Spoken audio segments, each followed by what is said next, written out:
Hello everyone, this is Nishant Chauhan. स्वागत है आपका आपके अपने ऑनलाइन प्लेटफॉर्म संकल्प में। लास्ट लेक्चर में बेसिकली हमने इलेक्ट्रोस्टैटिक फोर्स और ग्रेविटेशनल फोर्स की सिमिलैरिटी डिसिमिलैरिटीज की बात करी थी। Coulomb's law in vector form discuss करा।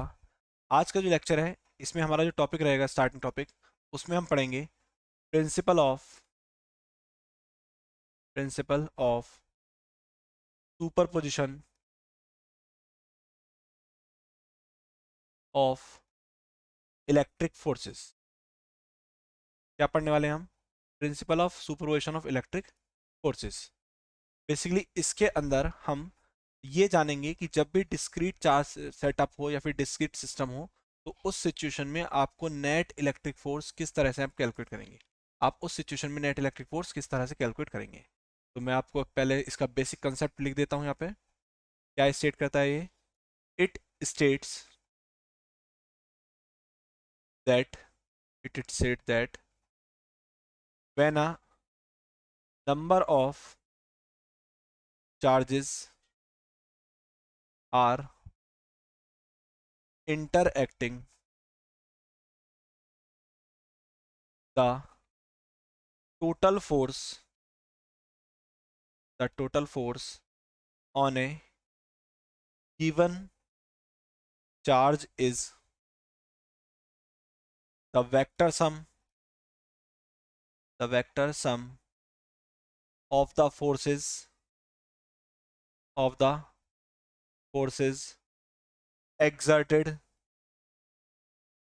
on it due to all other charges all other charges all other charges। क्या क्या कंडीशन है देखिए, क्या बोला? It states this when a number of charges are interacting. जब आपके number of charges more than 2 charges interact करेंगे, then उस सिचुएशन में जो नेट फोर्स होगा, टोटल फोर्स होगा किसी पर्टिकुलर चार्ज पर, वो इंडिविजुअल चार्जेस के थ्रू लगने वाले फोर्सेस के वेक्टर सम के इक्वल होगा। इंडिविजुअल चार्जेस के थ्रू लगने वाले फोर्सेस के वेक्टर सम के इक्वल होगा। ठीक है। नाउ अगर हम कहें क्या, एन नंबर ऑफ चार्जेस हैं हमारे। अच्छा, एक चीज जो ध्यान रखेंगे कि अगर दो चार्जेस के बीच में फोर्स एग्जिस्ट कर रहा है, तो तीसरे चार्ज की प्रेजेंस उस फोर्स पर कोई इफेक्ट नहीं डालेगी। तो हम लिख सकते हैं इस चीज को क्या, नोट पॉइंट समझ के, इंपॉर्टेंट पॉइंट है ये, इस पे बेस्ड क्वेश्चन आपका बोर्ड में पूछा भी गया है। The force between two charges is not affected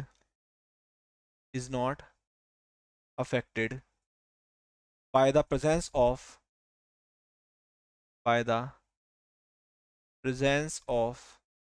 other charges। Other charges की प्रेजेंस से दो चार्जेस के बीच में लगने वाले फोर्स पे कोई इफेक्ट नहीं पड़ेगा। नाउ अब कंडीशन क्या है वो देख लीजिए वन बाय वन। इस तरह से हमारे पास क्या है, ये हमने मान लिया एक प्लेन है, इसमें आपके तीन चार्जेस एग्जिस्ट कर रहे हैं। ये एक्स एक्सिस है, ये वाई एक्सिस है। एक चार्ज क्या आपका Q1 है, एक आपका Q2 है, और एक आपका Q3 है। देन इस सिचुएशन में पहले चार्ज का position vector, that is the position vector for Q1 is R1 vector, for Q2 it is R2 vector, and for Q3 it is R3 vector। ये हमने क्या करा, तीनों चार्जेस के पोजीशन वेक्टर ड्रॉ कर दिए। हम बात करेंगे इसकी नेट फोर्स ऑन वन। तो सबसे पहले मैं इनके पोजीशन वेक्टर ड्रॉ कर देता हूँ। Let the position vector of between 2 and 1 is R21, R12 sorry R12 cap, and 3 and 1 is R13 cap, R13 cap, कुछ इस तरह से। ठीक है। नाउ पहले चार्ज पर लगने वाला फोर्स इसके कारण दूसरे कारण, दोनों सेम पोलैरिटी के तो एक दूसरे को रिपेल करेंगे, तो उसकी डायरेक्शन क्या हो जाएगी आपकी कुछ इस तरह से हो जाएगा। Force on one due to two, और थ्री के थ्रू लगेगा किस तरफ, इस तरफ हो जाएगा आपका force on one due to three. हम क्या करेंगे, इन दोनों फोर्सेस का वेक्टर सम लेंगे। जब हम वेक्टर सम लेंगे तो कुछ इस तरह से ये आपका नेट रिटर्न आ जाएगा F1। ठीक है, कुछ इस तरह से मिलाते हुए। ठीक है। नाउ ये डायरेक्शन किसकी थी हमारी, R12 कैप की, ये डायरेक्शन किसकी थी हमारी, R13 कैप की। according to superposition principle, net force on 1 is equal to force on 1 due to 2 plus force on 1 due to 3।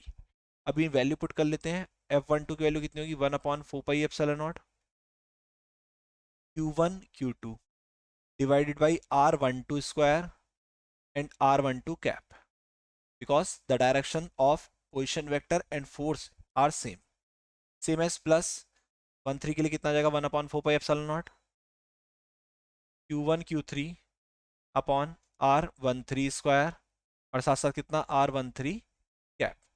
ठीक है, तो हम क्या कर सकते हैं, कुछ कॉमन आ जाएगा, कॉमन ले लेंगे तो कितना हो जाएगा आपका ये 1/4πε0 और साथ साथ इसके कॉमन क्या आ सकता है आपका, Q1 भी कॉमन आ जाएगा।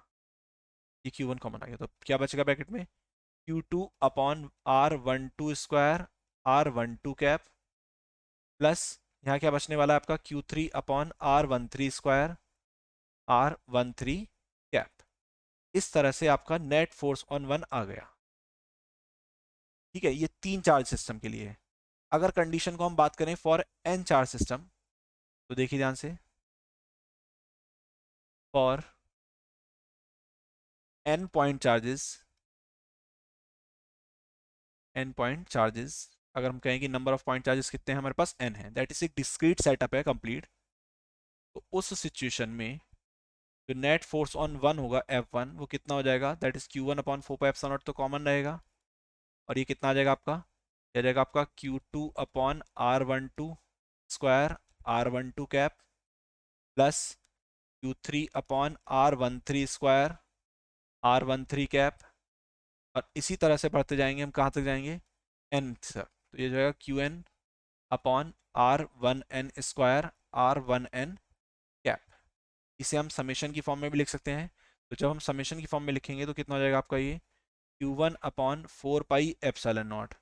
देखिए इसे हम क्या लिख सकते हैं, summation i equal to n, और ये कितना हो जाएगा आपका Qi divide by R1i square और R1i कैप। तो इस तरह से हमने क्या देखा, n पॉइंट चार्जेस अगर हैं आपके, डिस्क्रीट पॉइंट चार्जेस हैं n, तो उनके लिए नेट फोर्स निकालने का तरीका क्या है, आप किसी एक चार्ज को कंसंट्रेट कर लो और उस चार्ज पर नेट फोर्स निकाल दो। और उस चार्ज पर नेट फोर्स निकालने का सिंपल वे है, आप इंडिविजुअल चार्जेस से लगने वाले फोर्सेस को कैलकुलेट करो और उन सब का क्या कर दो, फिर वेक्टर एडिशन कर दो।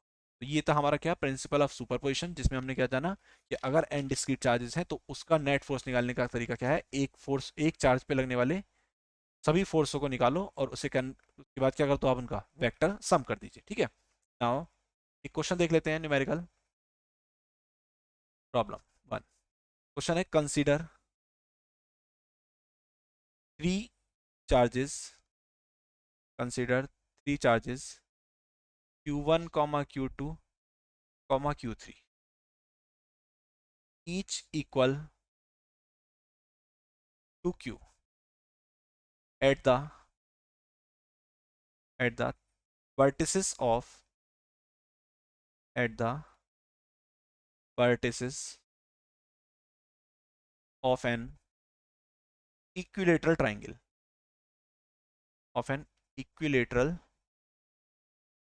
triangle of side L। एक इक्विलेटरल ट्राइंगल है, उसकी तीनों वर्टिसेस पर एक चार्ज रखा हुआ है Q, एक सेम पोलैरिटी सेम मैग्नीट्यूड। आपसे बोला गया what is the force on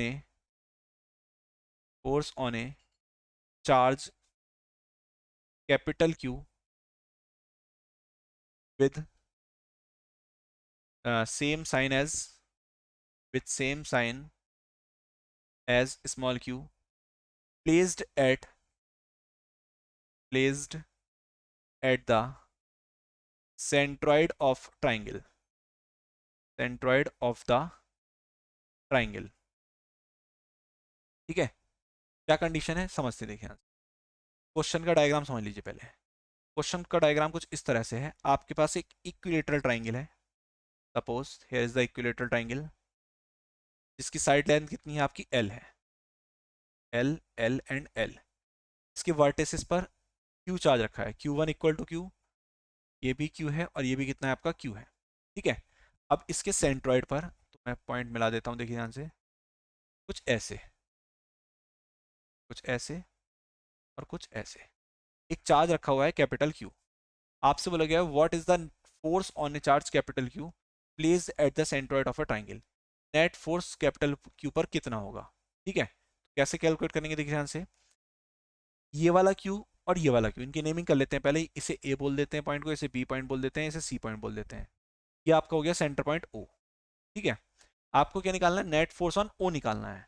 और हमने क्या पढ़ा है प्रिंसिपल ऑफ सुपरपोजिशन के अकॉर्डिंग, आप इंडिविजुअल चार्जेस से लगने वाले फोर्स को कैलकुलेट करो, देन आफ्टर सबका क्या करो, वेक्टर सम करो। तो देखिए ध्यान से, force on O due to A, the direction is vertically downward, that is force on O due to A. Force on O due to B, the direction is along this direction, this is force on O due to B. Force on O due to C, direction कैसे हो जाएगी आपकी, ऐसे हो जाएगी, हो जाएगा आपका force on O due to C। अब आपको क्या करना है, रिजल्टेंट निकालना है, हमें क्या करना है, वेक्टर सम।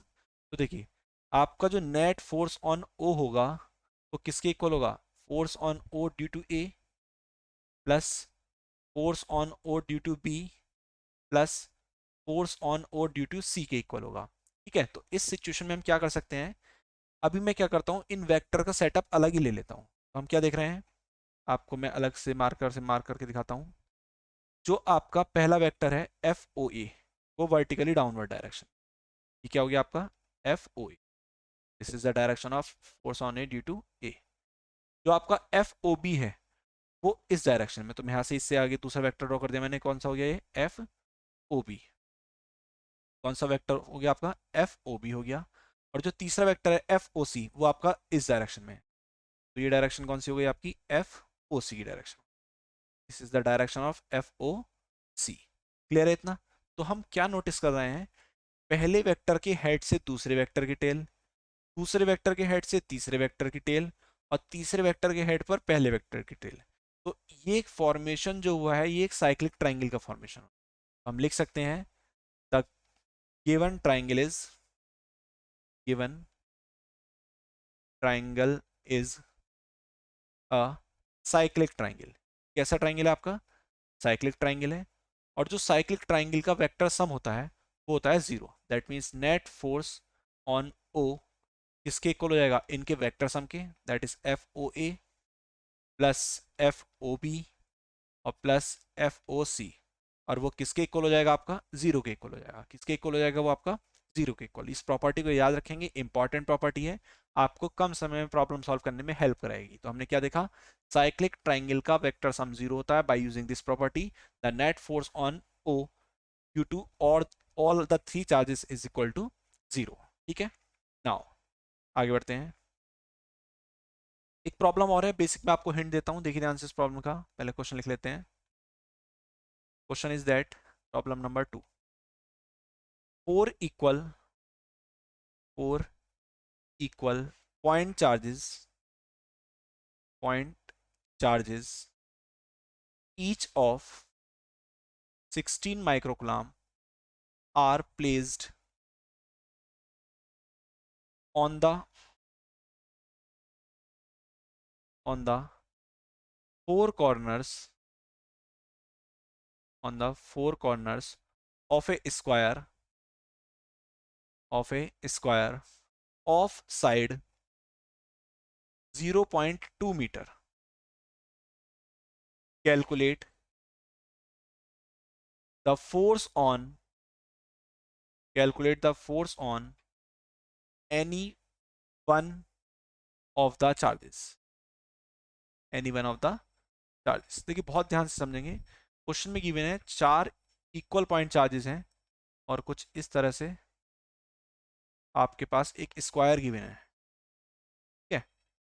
ये आपका हो गया स्क्वायर। नाउ आपसे बोला गया है चार पॉइंट चार्जेस हैं जो इस स्क्वायर की, जिसकी साइड कितनी है 0.2 मीटर, 0.2 मीटर, इधर भी आपका ये 0.2 मीटर, ये भी आपका 0.2 मीटर, और ये भी आपका 0.2 मीटर, ठीक है। इसकी साइड्स के कॉर्नर्स पे रखे हुए हैं। तो लेट फर्स्ट चारों इक्वल चार्जेस, तो मैंने क्या मान लिया, ये भी क्यू है, ये भी क्यू है, ये भी क्यू है, और ये भी आपका कितना है, क्यू है। ठीक है, तो value of Q is equal to 16 microcoulomb, that is 16 into 10⁻⁻6 coulomb. ठीक है, अब कंडीशन के अकॉर्डिंग क्या गिवन है, कंडीशन के अकॉर्डिंग इनके पॉइंट्स दे लेते हैं, इसे ए बोल देते हैं, इसे बी बोल देते हैं, ये आपका सी हो गया, ये क्या हो गया आपका डी हो गया। Net force on any one of the charges, तो हम क्या कर लेते हैं, डी पे नेट फोर्स निकाल लेते हैं। तो हम क्या निकालेंगे, नेट फोर्स ऑन डी। तो according to superposition principle the net force on D is the vector sum of all the charges. ठीक है, ये कितना हो जाएगा, F D due to A plus F D due to B plus force on D due to C. इन तीनों forces के vector sum के इक्वल होगा। अच्छा, आप ध्यान से देखेंगे, ये भी पॉजिटिव चार्ज है, ये भी पॉजिटिव चार्ज है, तो डी जो है, ए जो है, डी को क्या करेगा, इस डायरेक्शन में फोर्स अप्लाई कराएगा। तो ये किसकी डायरेक्शन हो गई, force on D due to A की डायरेक्शन। इस तरफ जो डी पर सी जो अप्लाई कराएगा वो किस तरफ कराएगा अप्लाई, वो इस तरफ कराएगा। तो ये किसकी डायरेक्शन हो गई, force on D due to C. ठीक है, ये दो वेक्टर आ गए, और बी के थ्रू जो लगने वाला फोर्स है वो कितना होगा आपका, देख सकते हैं, वो आपका इस डायरेक्शन में होगा। तो ये क्या हो जाएगा, force on D due to B, इस तरीके से। देन आप इनका क्या कर देंगे, फिर रिजल्टेंट निकाल लेंगे। कैसे कैसे निकलेगा वो समझ लीजिए। पहले आप F D A F D C के बीच का रिजल्टेंट निकालेंगे, तो दो वेक्टर एक दूसरे के परपेंडिकुलर हैं, तो इनका रिजल्टेंट इस डायरेक्शन में जाएगा।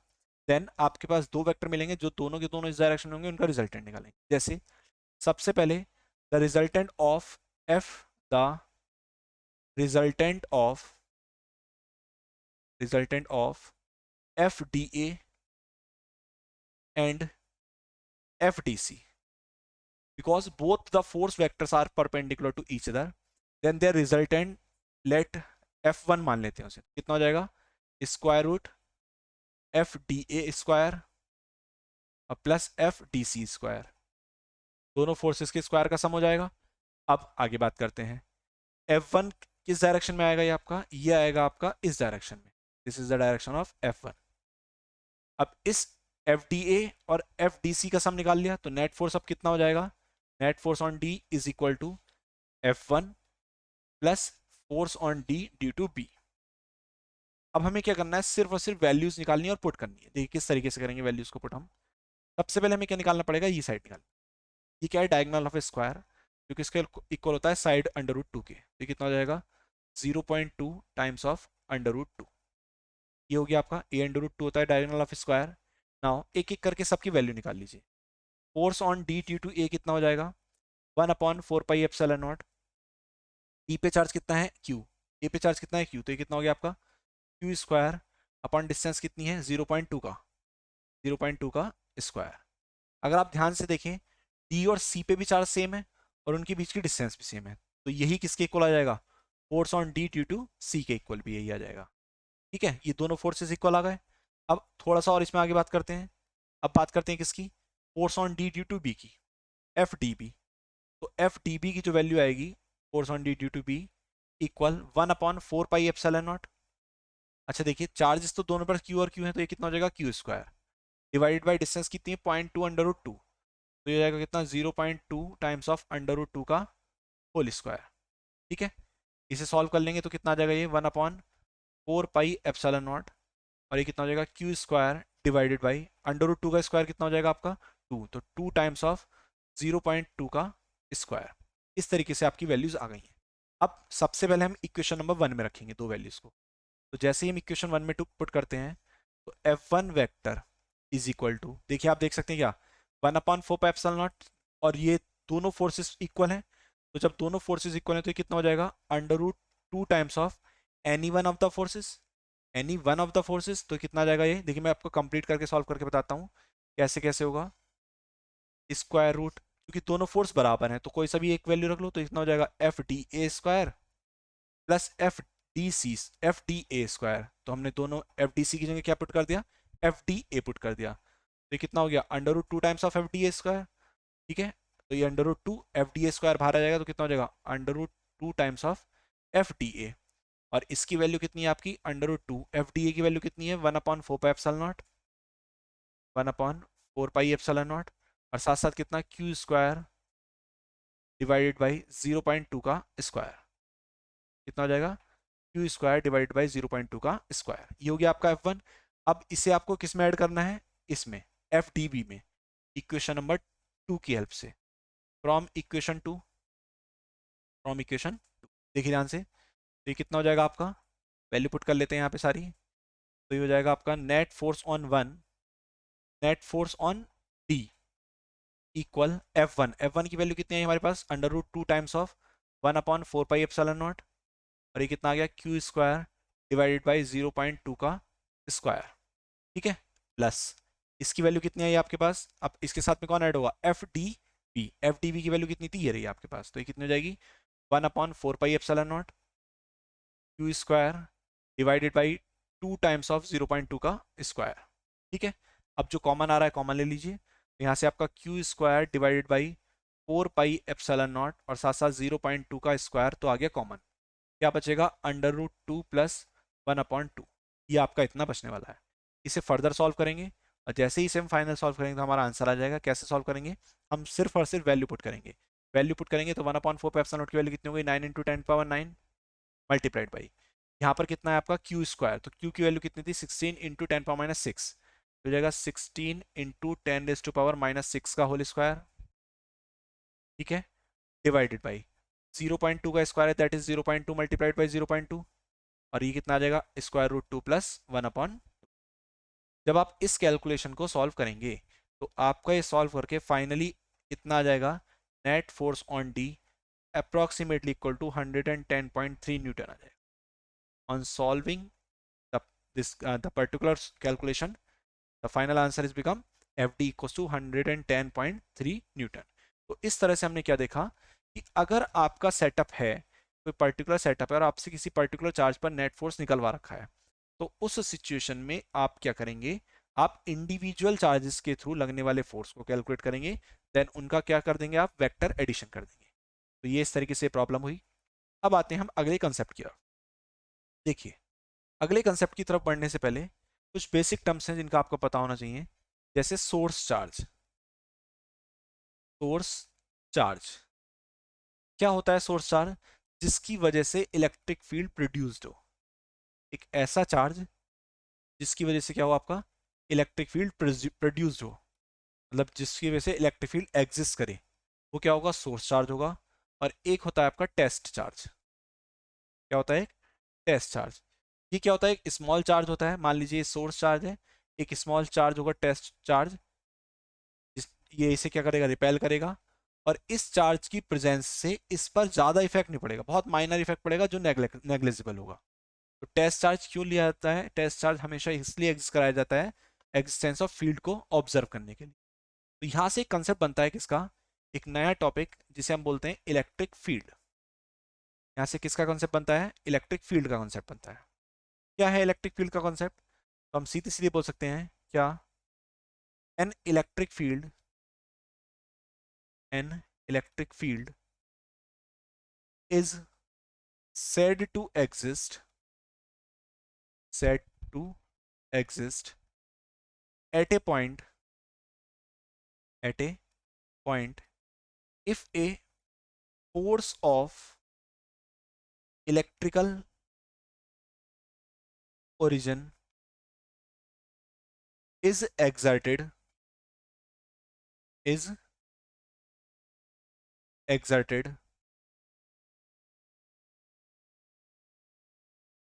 is exerted on a stationary charge, on a stationary charged body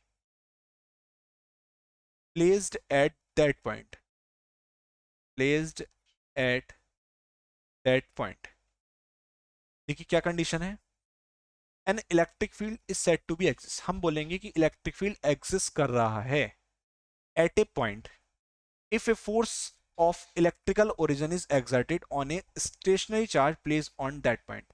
अगर किसी पॉइंट पर एक स्टेशनरी चार्ज रखा हुआ है और वो फोर्स एक्सपीरियंस कर रहा है, तो हम क्या बोलेंगे कि उस पर्टिकुलर जोन में क्या एग्जिस्ट कर रहा है, इलेक्ट्रिक फील्ड एग्जिस्ट कर रहा है। अनदर डेफिनेशन अगर मैथमेटिक्स वाइज देखी जाए मैथमेटिकली, तो क्या बनेगी, the electric field at a point, at a point is defined as the electrostatic force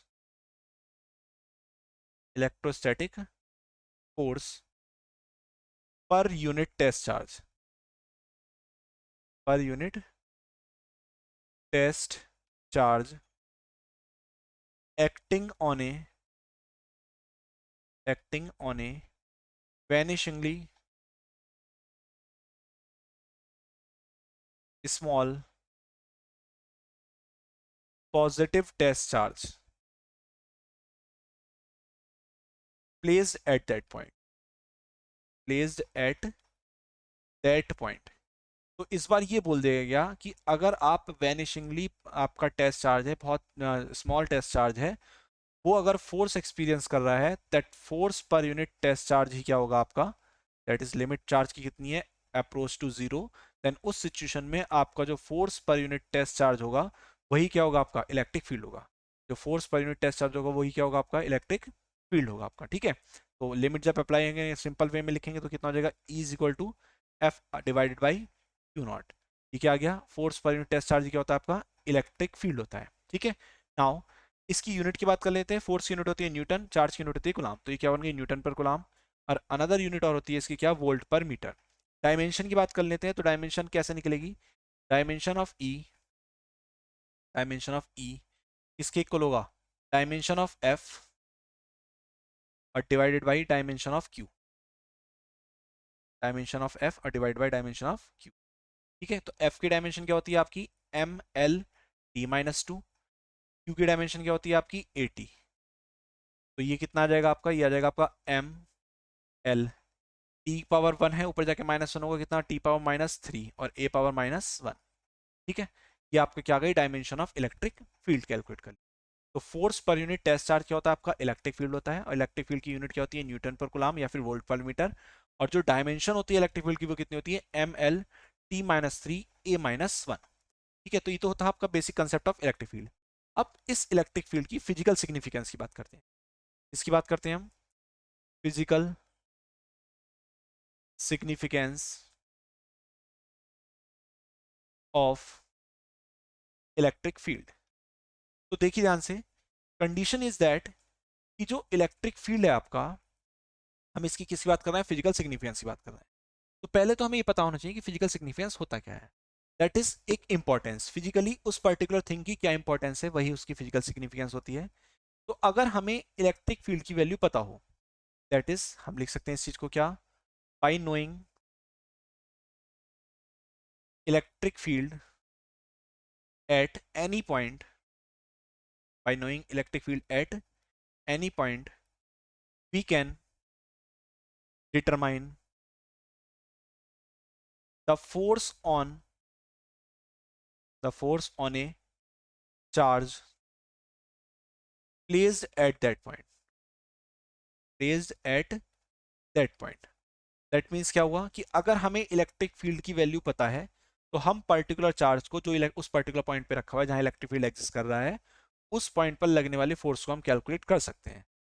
और जो कुलाम फोर्स है आपका, the कुलाम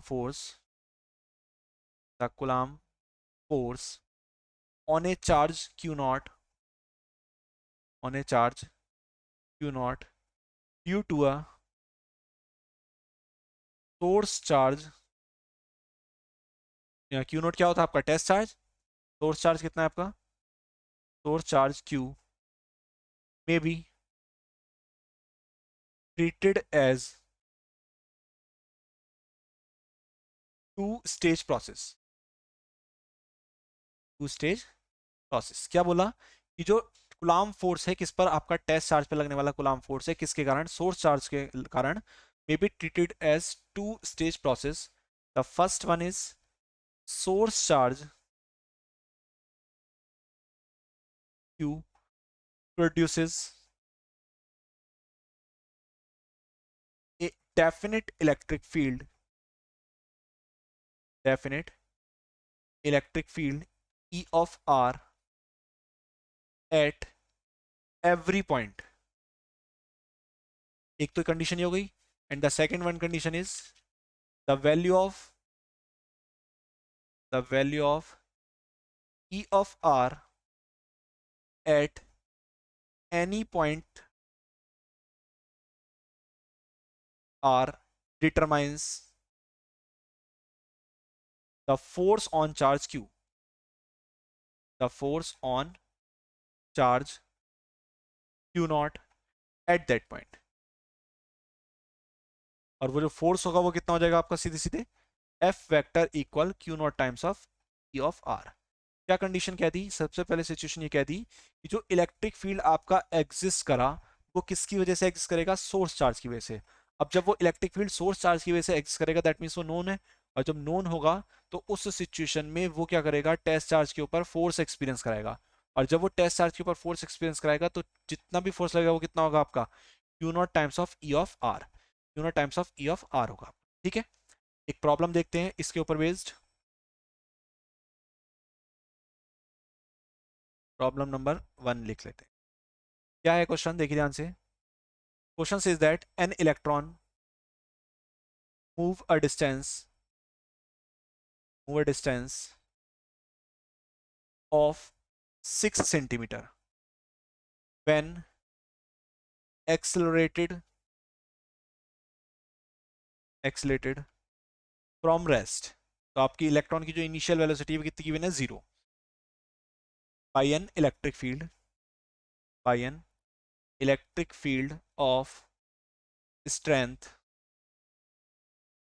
2 into 10⁻⁴ newton per coulomb. आपसे बोला गया calculate the time of travel. Time of travel आपको कैलकुलेट करना है, और आपको गिवन क्या है? मास ऑफ इलेक्ट्रॉन गिवन है कितना? 9.1 इंटू 10⁻⁻31 kg, और साथ साथ चार्ज ऑन इलेक्ट्रॉन की वैल्यू पता है कितनी? 1.6 इंटू 10⁻⁻19 कूलम। देखिए बहुत ध्यान से समझेंगे, आसान है प्रॉब्लम। क्वेश्चन के अकॉर्डिंग जो डाटा गिवन है वो लिख लेते हैं। जो आपको एस गिवन है वो कितना गिवन है? 6 centimetre, that is equal to कितना आपका? 6 इंटू 10⁻⁻⁻2 मीटर। आपको जो कंडीशन गिवन है वो गिवन है इनिशियली रेस्ट से चल रहा है। आप कहाँ से चल रहा है? वो इनिशियली रेस्ट से चल रहा है। अब इसके अलावा हम सब जानते हैं कि इलेक्ट्रिक फील्ड आप जो चार्ज होगा इलेक्ट्रिक फील्ड एक्सपीरियंस करेगा, तो आपका जो लगने वाला फोर्स है वो किसके इक्वल होगा? एम ए के इक्वल होगा। एफ इक्वल टू किसके इक्वल होगा? आपका एम ए के इक्वल होगा। हम जानते हैं एस इक्वल टू क्या होता है आपका? U T plus 1/2 a t²। कितना होता है? U T plus 1/2 a t²।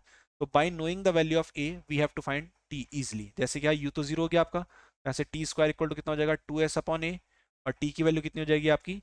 √2s/a। तो अगर हम ए की वैल्यू को फाइंड करें तो हम इजिली क्या कैलकुलेट कर सकते हैं? आप किसका टाइम पीरियड कैलकुलेट कर सकते हैं। अब ई की वैल्यू कैसे फाइंड करेंगे? देखिए एफ इक्वल टू क्या पढ़ा हमने? Q times of E equal to किसके हो गया? एम टाइम्स ऑफ ए के। क्यू की वैल्यू कितनी गिवन है आपको? 1.6 इंटू 10⁻⁻⁹ कूलम।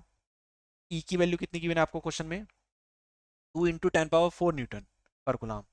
ये कितनी गिवन है? 2 into 10⁻⁴ newton per coulomb equal मास कितना गिवन है आपको इलेक्ट्रॉन का? 9.1 इंटू 10⁻⁻31 kg, और ए क्या है आपका? एक्सीलेशन है। तो यहाँ से जो ए की वैल्यू होगी वो कितनी आ जाएगी आपकी? देख सकते हैं हम यहाँ पर 1.6 मल्टीप्लाइड बाई 2 और मल्टीप्लाइड बाई, देखिए माइनस के 19 है प्लस के 4 है, तो कितने बचेंगे? माइनस के 15, और डिवाइडेड बाई कितना हो जाएगा आपका? 9.1 मल्टीप्लाइड बाई 10⁻⁻31। ठीक है, कितना हो गया? 9.1 मल्टीप्लाइड बाई 10⁻⁻ कितना? -31।